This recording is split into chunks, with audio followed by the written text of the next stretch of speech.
Hey everyone, it's Tricia McCannon, and welcome to an exciting new course on the Egyptian mysteries.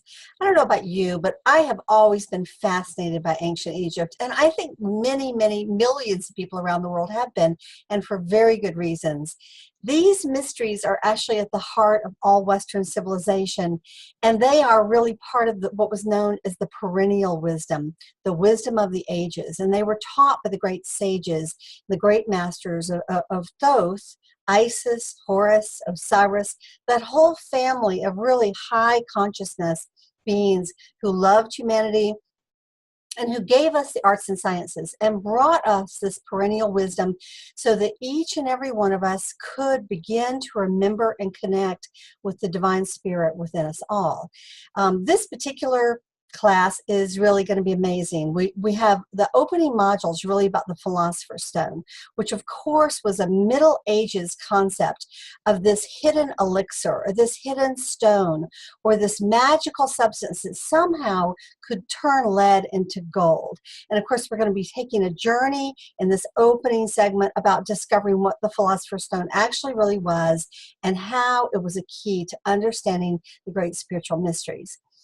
And then we're going to move into learning about the mysteries of ancient Egypt, how they were structured, what they taught, what happened during those incredible initiations beneath the Sphinx and the Great Pyramid, what were the things that they were teaching them, and how can we begin to learn those things today for our own spiritual enlightenment. Then we move into Isis, mother of the world. And of course, she was the I am principle of the divine feminine. And unfortunately, of course, her name has sort of been smeared today with the crazy terrorist group thing. But Isis really is, she was every woman. She was a wife, she was a daughter, she was a sister, she was a mother. She was a queen, she was a refugee, and she became really the female savior, along with her son Horus, of Egypt. After it had been thrown into a time of great darkness, she returned it to the light. And so that is a very powerful module about really understanding the divine feminine principle that predates Mary Magdalene, predates almost all of the goddesses except perhaps the cosmological ones. And of course, she had a cosmological aspect as well. Then we really move into the gods and the goddesses of ancient Egypt. That is fascinating. There were a lot of strange looking gods and goddesses, weren't there? But really understanding who they were, what they were teaching, what they meant. Why did some of them have human heads? Why did some of them have, animal heads? Very fascinating information. So we really get into some of my favorite ones, like Anubis and Osiris, who was really the precursor for Jesus.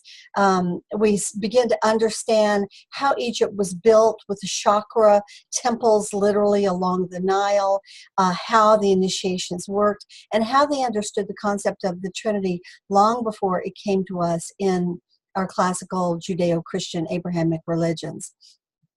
We're also going to be taking a journey into the teachings of Thoth, alchemist of the gods. I love Thoth. He was the author of the Emerald Tablets, the Egyptian Book of the Dead, the Kabbalion, the Seven Principles of Hermetic Law, the Hermetica, a master initiate and adept. So we're going to be learning a lot about him, and we have a whole module we're going to be actually stepping into what he was teaching about Hermetics. Hermetics is the secret symbol language that the ancient sages encoded their wisdom in, and by learning it, what it does is it opens up keys and codes within our mind to give us access into the higher realms, into the heavenly realms.